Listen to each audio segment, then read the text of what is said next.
안녕하세요. 베리베리팜 나리입니다. 블루베리 학교 세미나 김관우 마이스터님 강의를 지금 지속해서 제가 올려드리고 있는데요. 이번에는 두 번째 시간입니다. 첫 번째 시간에는 블루베리 재배의 한국화 버전인 단재배, 화단 재배라고 하고 가두리 재배라고 하죠. 단재배에 대한 설명을 하시면서 블루베리 학교에 올라온 Q&A를 많이 해결해 주셨는데요. 보통 농장 조성에 기본이 되는 이야기들이 많았어요. 상토 조성은 어떻게 할 것인가, 만약에 농장 조성을 했을 때 인증을 무농약까지 받을 것이냐, 유기까지 갈 것인가, 뭐 이런 얘기도 해주셨고요. 그 다음에 하우스를 갈 것이냐, 아니면 노지 재배를 할 것이냐, 이제 이렇게 커다란 농장을 시작하시는 분들한테 커다란 틀을 잡는 그런 이야기가 두 번째 시간에는 그 커다란 프레임에 내가 처음 시작한 농장에 어떤 것을 넣어서 나만의 작품을 만드느냐 이런 내용이 되는 것 같고요. 보통 여러분들이 가장 궁금해하시는 품종에 대한 이야기를 많이 해주세요. 그리고 본인의 아라리 농장에 처음에 어떤 품종으로 시작했는데 현재는 어떤 품종으로 갈아탔다 이런 이야기를 해주시니까 실질적으로 도움이 되는 이야기가 많을 자, 피트모스하고 수피하고 가격 차이입니다. 화순을 기준으로 이게 전라남도 군산에서 왔던 수피예요. 피트모스하고 기존의 가격하고 5대5로 성능 조합 조합이 1루베 만드는데 8만원 들어요. 화순에서. 근데 시누스 수피로 했더니 1루베 만드는데 4만원 들었습니다. 절반 가격이 떨어졌고, 이거 이제 화분 재배하시는 분들한테, 화분 재배하시는 건 옮기는 것을 전제로 하잖아요. 옮겨야 되고, 그러니까 힘드니까, 훨씬 그렇게 어려우니까, 이때 폴라리트 조합으로 했을 때, 89,000원 정도 들더라고요. 그래서, 이제 선택은 여러분들이 하시는데, 제 생각에는 굳이 피트모스를 쓰지 않아도, 블루베리 재배는 가능하다. 제가 블루베리 분명히 말씀드립니다. 피트모스가 나쁘다고는 안 했습니다. 최고의 상토예요. 피트모스가 최고의 상토지만 그걸 대체할 수 있는 것이 있다. 그래서 비용을 줄일 수 있다. 그 다음에 나타나는 부작용이 그렇게 많지는 않더라. 이 것이죠. 요것 좀 자료에 없을 겁니다. 사진 좀 찍어 놓으세요. 제가 만드는 방식입니다. 화단을 만들 때 이렇게 해서 상토를 만들어서 화분을 씻는데, 상토는 기존에 흙하고 소나무 수피하고 섞어놓은 거고요. 요것이 제초매트예요.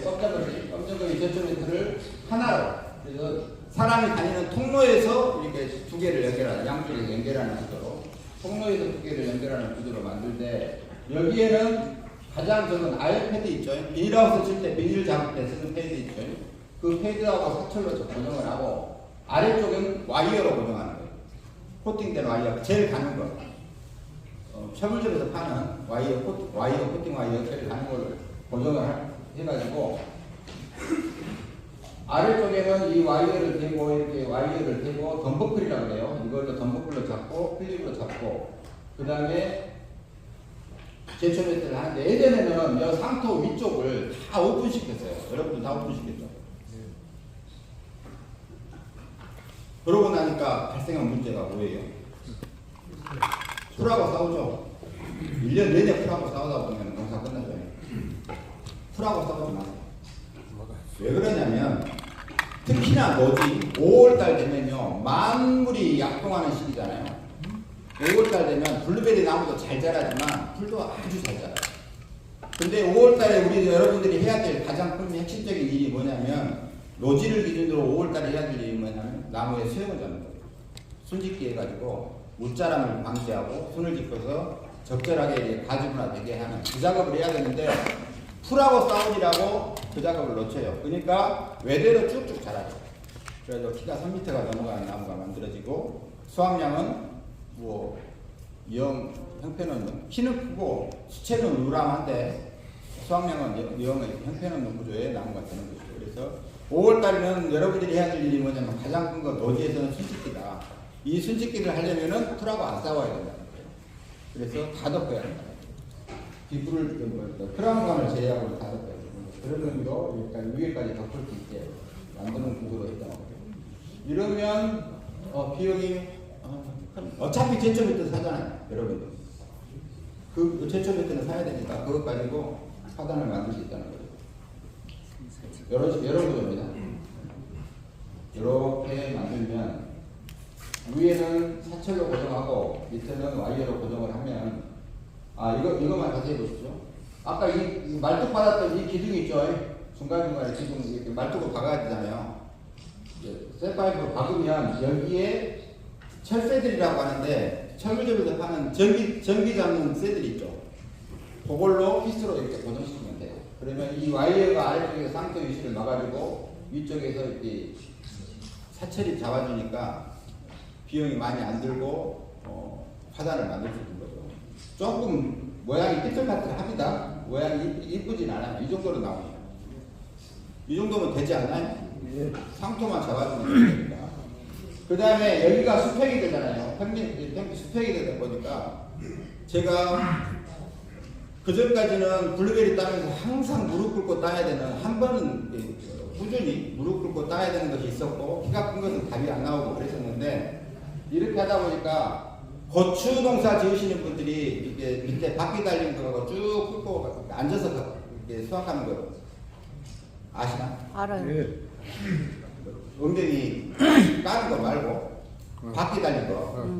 그걸 앞에다가 수확 바구니 차고 그걸 갖고 쭉 밀고 가면은 무릎 꿇지 않아도 이제 지금은 이제 블루베리 나한테 무릎 꿇지 않는다.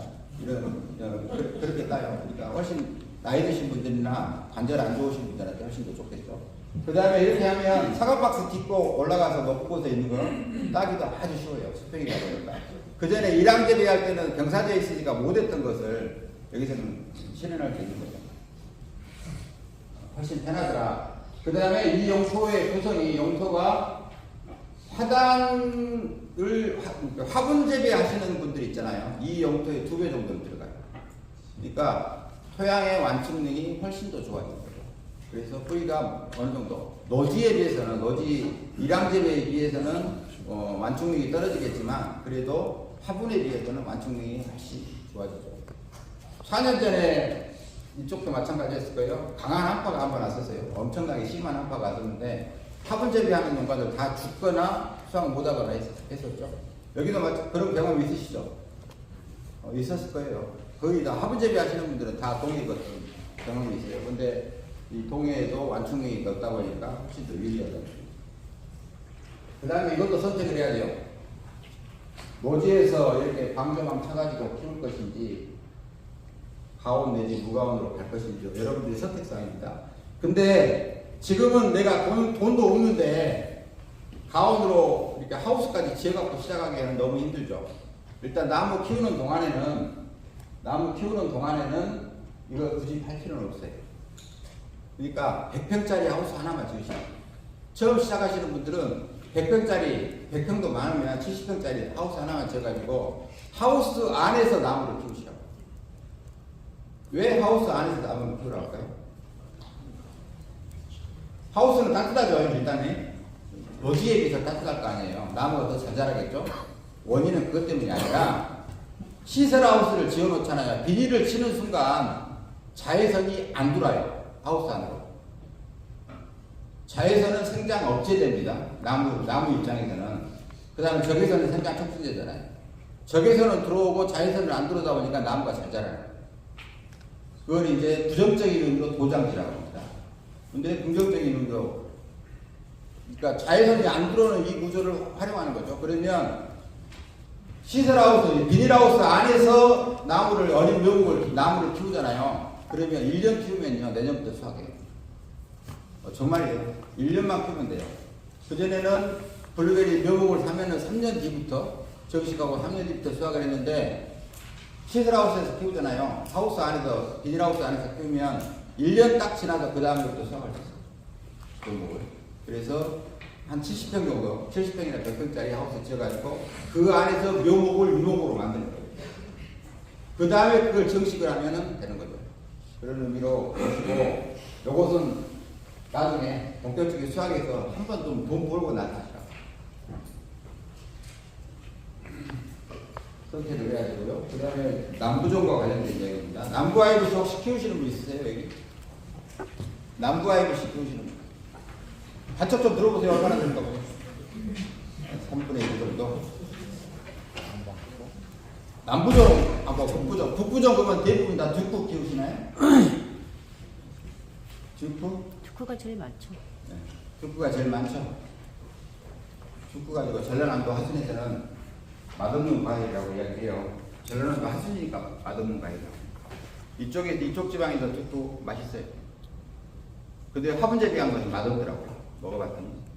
근데 토양에서 토경 재배하시는 분들 듀크 맛있더라고요. 대체할 품종이 별로 없어요.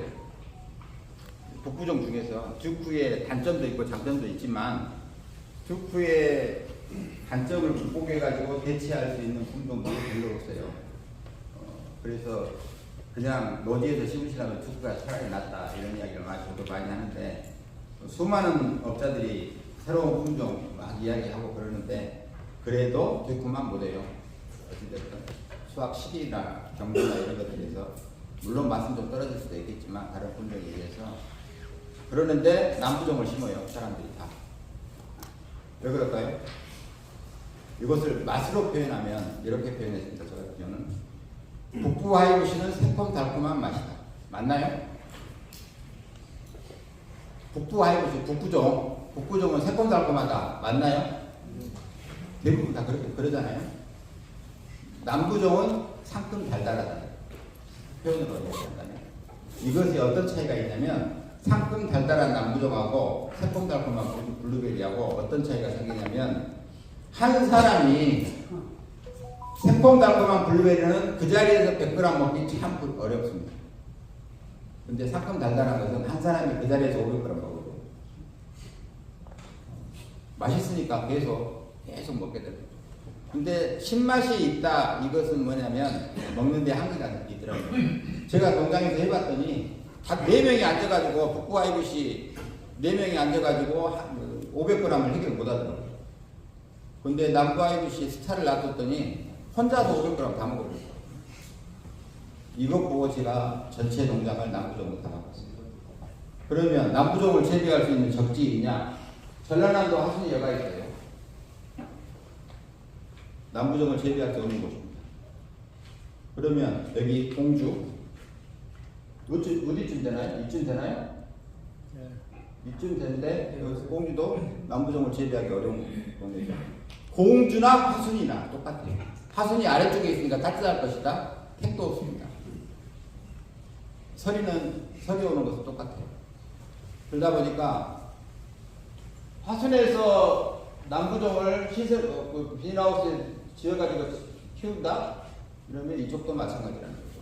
그래서 지금은 위쪽으로 올라가지고 경기도도 많이 시설하우스, 비닐하우스 지어가지고 남부종 재배하기 시작했어요. 그래서 소비자들이 달라지더라는 거죠. 어떻게 달라지냐면 그 전에 북부종을 키웠을 때는 친구들이 직거래로 주문을 하면 매년 한 번 주문하고 맙니다. 2kg만 보내주라 해놓고 한 번 주문하고 말았는데 남부종으로 보내는 순간부터 내 먹을 것도 없더라 해가지고 다시 보내라고 재주문이 훨씬 많아요. 그리고 소비량이 훨씬 더 많아요.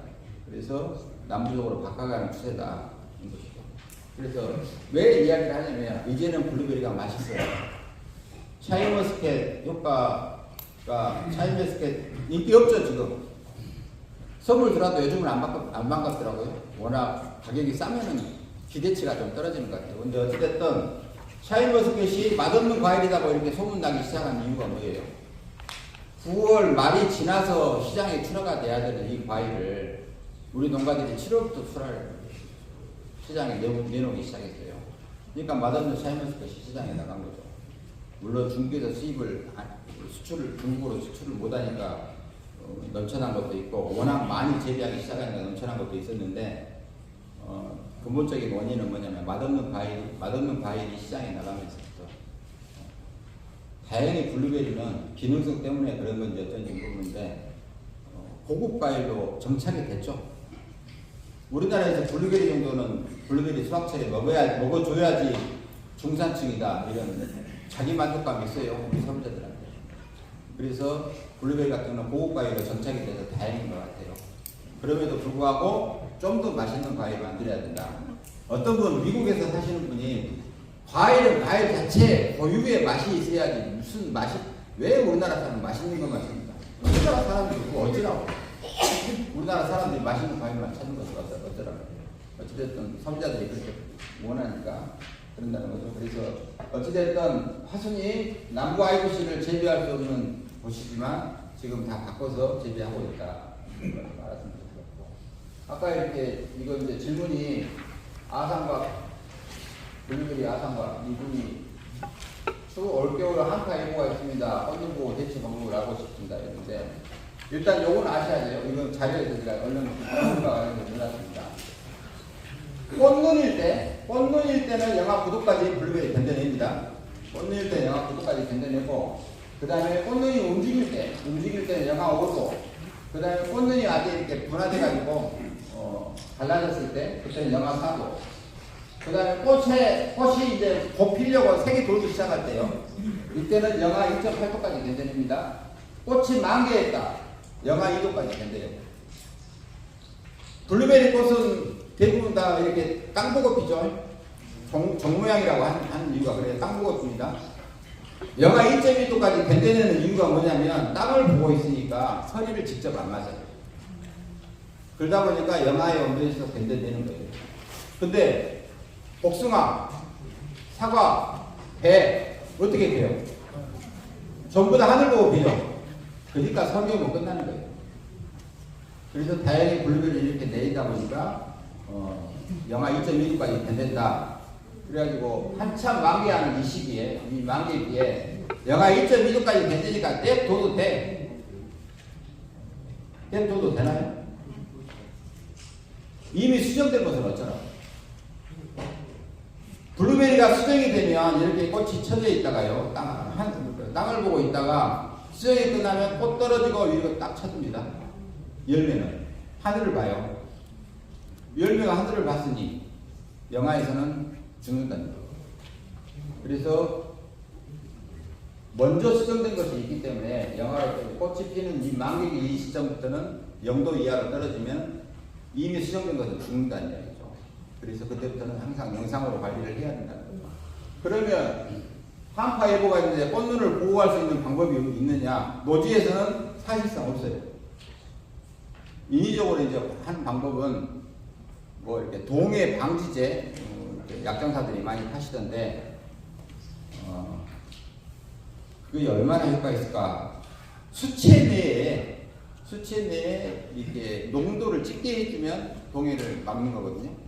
소금물이 영하의 온도에서도 얼지 않는 거라고 하는 거예요. 수채 내의 농도가 진해지면 양분의 농도가 많아지면 동해에 좀 견뎌낼 힘이 생기는 거죠. 그래서 수채 내에 없으면 인위적으로 무언가를 해주는 게 좋죠. 무엇을 해주면 좋냐면 그냥 이렇게 동해 방지제라고 비싸게 파는 거 쓰지 마시고 요소 1000배액 쓰세요. 요소 1000배액을 목면 시비하세요. 그때는 나무는 없을 거니까 요소 1000배액 목면 나무 가지에다 뿌려주는 거죠. 그래도 동해에 조금 더 방지하는 효과가 있습니다. 그 다음 기계유제 뿌려도 돼요. 질문해도 될까요? 네. 저기 한계운도가 지금 북부종의 기준일까요? 아니면 남부종도 똑같을까요? 남부종의 기준이에요? 네. 아. 가장 안정적인 한계온도예요. 더 아래까지 견뎌내는데 최고의 온도 일부러 좀 안정적으로 잡아놓은 거거든요. 이것은 이제 김문희 박사님하고 이야기하면서 그냥 이거 가장 안정적인 온도가 어떻게 될 것인가 해가지고 정리해 놓은 것인데 그 아래쪽에서도 죽지 않아요. 이보다 더 떨어져도 죽지는 않는데 이 온도 정도로 관리를 해줘야 된다는 의미로 이해하시면 될 것 같습니다. 그래서 열매를 수정이 되는 그 순간부터는 무조건 영상으로 관리를 해야 됩니다. 그 다음에 날씨가 추워진다 하면은 요소 1000배 주변에서 제일 쉽게 구할 수 있는 게 요소잖아요. 그렇죠? 그러면 그거 다시 무슨 특별한 기능이 있는 무슨 동해 방지제 의미 없습니다. 며칠 간격으로 방지하시면 좋겠습니까? 목면시비 하실 때 네. 일주일에 한 번씩만 치면 돼요. 동해 추운 곳이라면 안 추운 곳은 칠 필요 없어요. 이 정도 온도로 예를 들면 꽃눈이 영하 9도까지 꽃눈이 영화 구독까지 한겨울에 1월달에요. 1월달이나 2월달에 주로 발생하는 게 이때부터죠. 꽃눈 착색기부터 만개기 이때 동해 피해가 많이 발생하는데 이때는 이제 목매시도 해주시고 한겨울에는 어지간한 건 다 영하 30도까지 된대요. 그러니까 이렇게 굳이 목숨 걸고 하지 마시고 불안하게 이제 제 가장 힘든 게 인식이죠. 꽃이 피었을 때 소리가 나요. 제가 지금 질문을 올렸는데요. 저 꽃눈 탁색기나 네. 만개기 이전에 네. 지금 말씀하신 요소 첨배를 언제 아무 때나 상관없어요. 예? 아무 때나 상관없다고. 그 꽃눈 탁색기나 만개기에도 요소 첨배를 옆면 살펴해도 된다요. 예, 목면 나뭇잎이었을 때니까 그저 꽃이 폈을 때 위험하지 않겠습니까? 괜찮아요. 천배액은요 요소 천배액은 문제 없습니다. 세 번째 시간, 그 다음 시간에는 품종을 선택해서 농장을 조성하셨다면 그것을 어떻게 운영할 것인가, 어떻게 운영할 것인가에 대한 내용인데요. 초밀식 속성 재배의 비밀과 적용 방법, 그 다음에 결과지 관리하기, 특히 5월 순짓기의 중요성과 하는 방법에 대해서 강조하시고 수업을 해주십니다. 세 번째 수업도 기대해 주실 거죠? 끝까지 시청해 주셔서 고맙습니다.